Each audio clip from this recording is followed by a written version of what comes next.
A whimsical purple and green risotto that's very simple to make and actually tastes good. Most of the color comes from purple cabbage.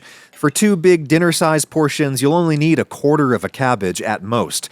I try to cut it pretty fine so that it just disappears in there, thin slices that away, spin her around, and cross-cut. I might not even use all of this. A risotto only generates so much of its own creamy sauce, so if you put in too many fillings, there just isn't enough creaminess to coat everything, and the whole dish is less creamy. That's enough. I'll mince up a shallot, a purple one, obviously, not that it really matters that much, nice and fine there, and then if you want to pick some of the purple baby carrots out of your assorted baby carrot bag, go for it, but again, doesn't matter much. Thin slices so that they cook fast. You can make risotto in a wide flat pan or in a saucier like this. It's less likely to stick and burn in a saucier. Heat up some olive oil and drop everything in. I can already tell that I need to turn my heat down. This is a situation where you really want to sweat the vegetables rather than saute them. Gentle heat so that nothing browns and spoils the color. Give it some time. I cooked these almost 10 minutes until I saw them really softening. They need a good head start. Again, for 2 meal-sized portions, I'll go with a cup, 220 grams of risotto rice. This is Carnaroli, Violone Nano is my favorite, and Arborio is my least favorite, but it's fine. I like finer grains. Just let it toast dry in the pan for a couple minutes to develop some nutty flavor. You might want to turn up the heat at this stage. And this should be controversial for several reasons. I'm going to put in 3 cups, 700 mils of plain water, and I'll put it in all at once.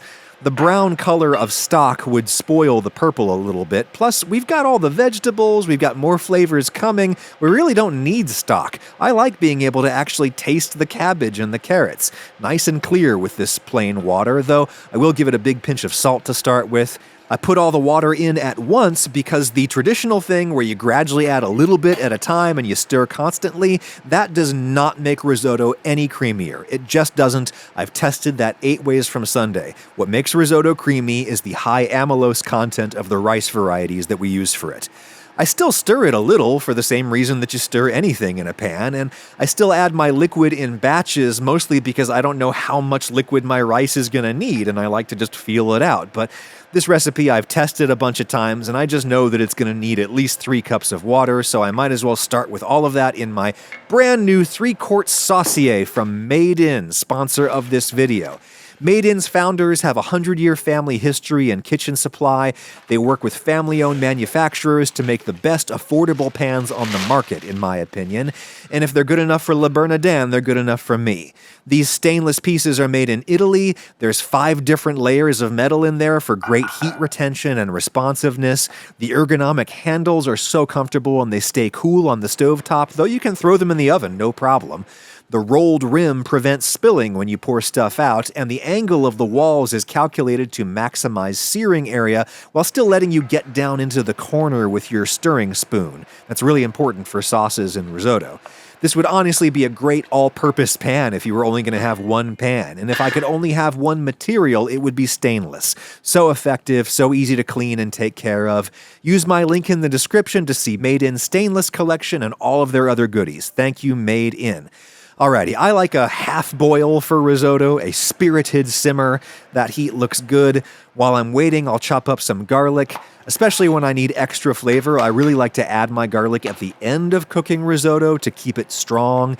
You just want to chop it extra fine so you don't see big white chunks in there. Alright, 10 minutes after the first liquid went in, it's almost all drunk up. Just to be safe, I'll taste a few grains. Still crunchy, but we're close. I want my last doses of liquid to be red wine. I'll start with half a cup.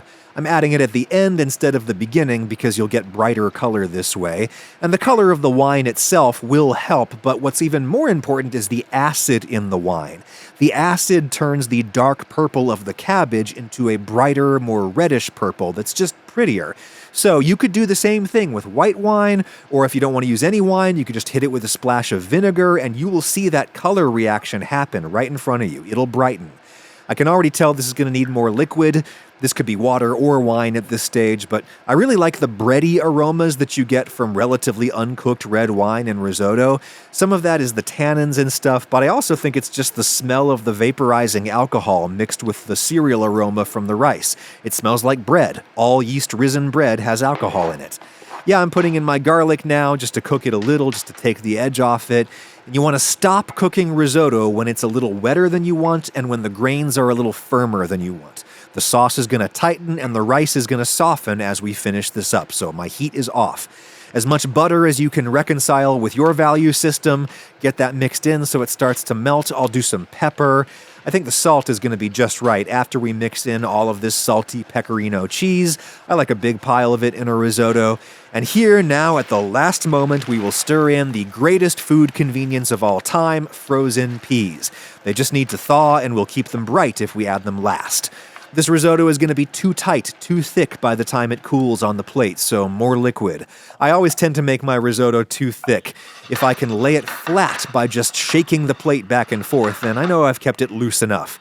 That doesn't taste as unusual as it looks, but it's still a refreshing change of pace. Really bright, clear vegetal flavors, great aroma from the wine.